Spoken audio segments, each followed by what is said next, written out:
La route de contournement appelée rocade. Du moins, sur place, les travaux avancent normalement, mais avec quelques contraintes, notamment la difficulté sur l'expropriation des habitants le long de cette route. Eric Abamba. La plus grande contrainte qui pèse sur les 63 km du projet de la construction de la route des contournements appelée rocade, ce sont les expropriations à opérer dans la partie urbaine du tracé. Sur la partie localisée dans la zone périurbaine, la réalisation est perspectible et le projet avance à grands pas avec notamment près de 10 km de route déjà à l'étape de la couche de base.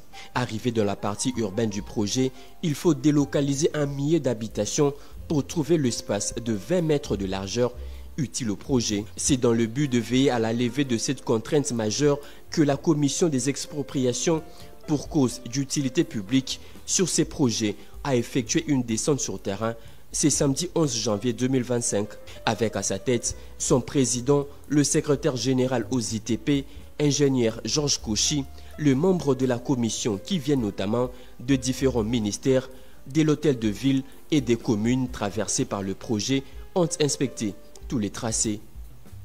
Guidée par l'équipe des environnementalistes, la commission a observé plusieurs arrêts aux endroits affectés par le projet. Il s'agit de bâtisses, des clôtures, de cimetières comme de terrains vides.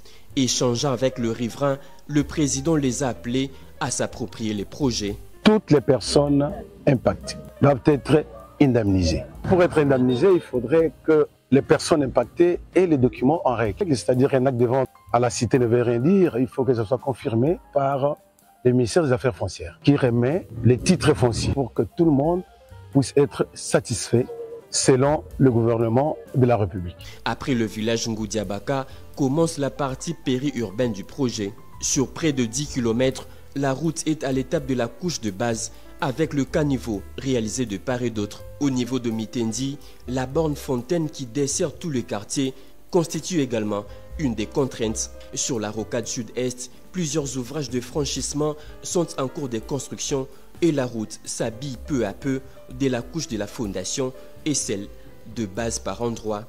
Contre vents et marées, le délai de 3 ans pour la réalisation de ce projet sera tenu, a rassuré le secrétaire général aux ITP. Merci à tous de nous avoir suivis.